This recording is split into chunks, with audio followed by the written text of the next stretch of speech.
Even in the hectic pace of modern China, there is always time for Tai Chi, a tradition that has endured for centuries.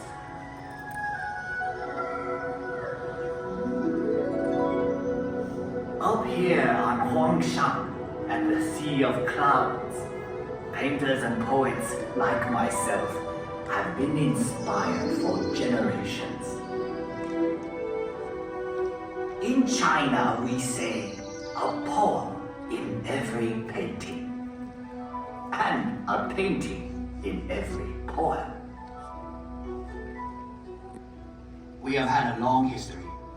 Much of it has been recorded in this fashion. However, it may be said that the history of the Chinese people is not written in ink, but with water. The mighty Yangtze River.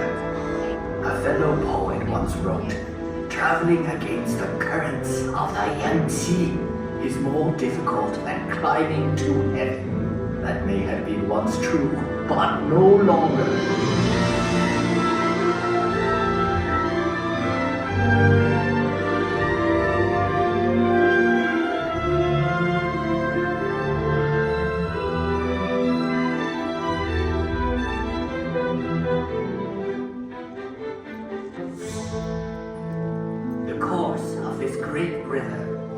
Mountains and valleys touches the lives of 500 million Chinese.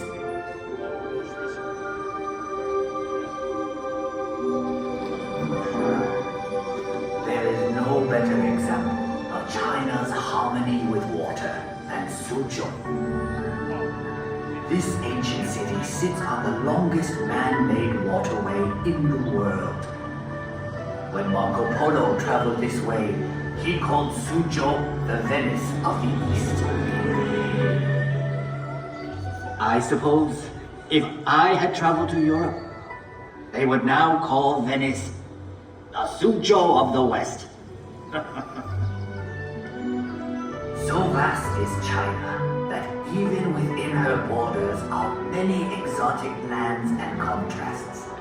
From the serenity of Heavenly Lake to the busy night market of Urumqi. Here one discovers that Xinjiang province is home to many ethnic peoples with their own unique customs and their own unique cuisines.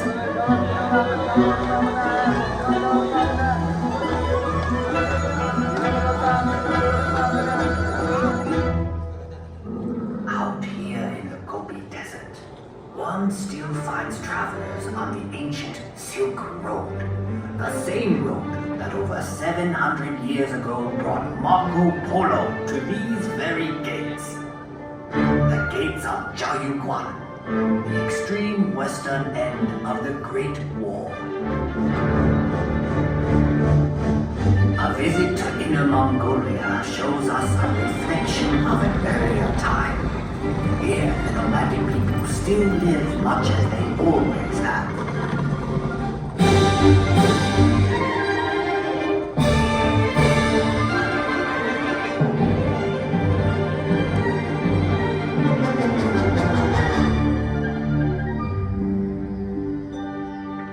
Far to the south is Yunnan province, home to many of China's national minorities.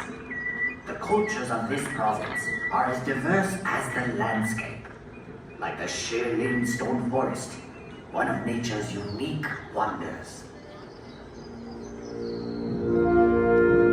In the far northeast is Heilongjiang.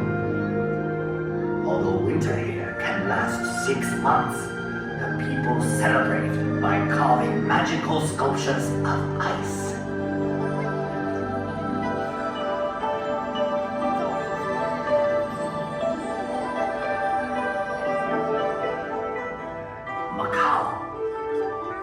After 400 years, this exotic land of Portuguese charm is once more within China's borders.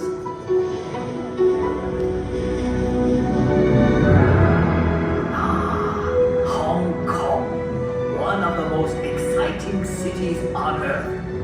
A city steeped in Western culture, but still uniquely Chinese.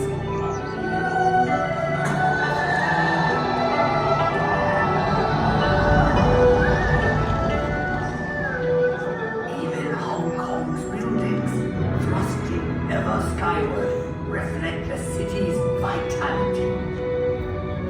Hong Kong, ever on the move. Yes, the Chinese landscape changes swiftly, but one can also find enduring legacies that reflect our past. Everywhere one sees our history. Ancient treasures like the Nine Dragons screen reflect our traditions.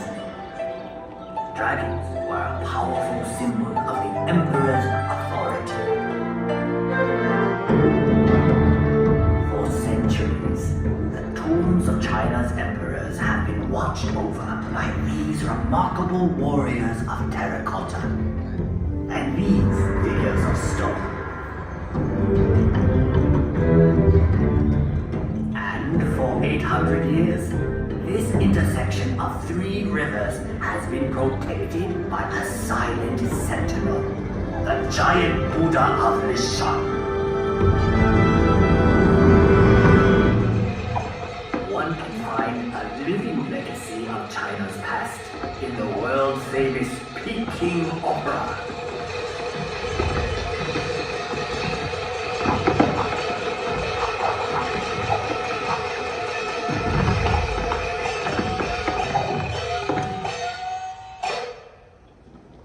In the center of Beijing is perhaps China's greatest legacy, the Forbidden City. Imagine courtyards that could hold 100,000 members of the imperial court.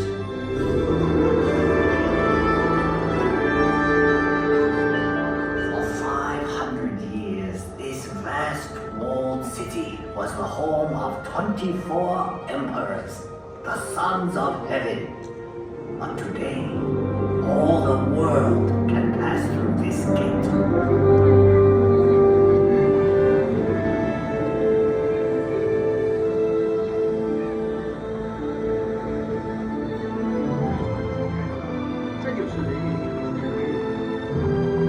Tiananmen Square. To stand here is to stand at the heart of China.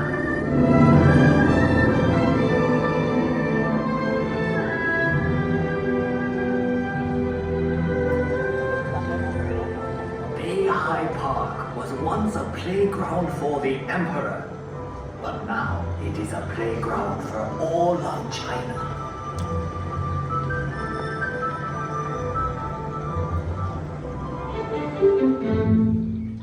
I have brought you to a place of unique beauty called Reed Flute Cave.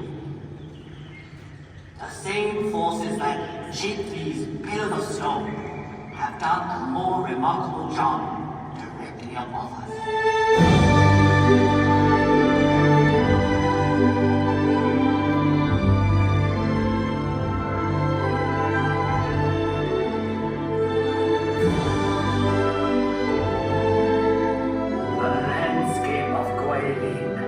Unsurpassed in all of China.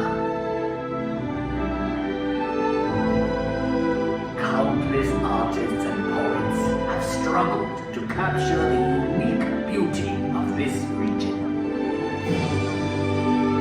The Li River winds like a silver snake through these scattered dragon's teeth. I once wrote, "Whoever looks on this loses himself in eternity."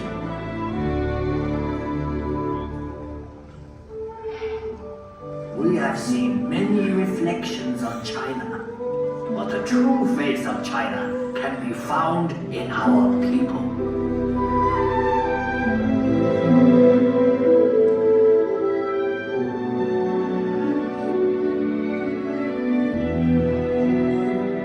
We have now come full circle. Sadly, that means this is where we must part. but I hope you will return to China someday. A wave of the hand now, and I am gone. Lowering my head, I dream that I am home. Until we meet again. 再见. Thank you for joining us today and now please get our personal belongings and exit for the open optional latch. Have a nice day, Epcot. Bye-bye.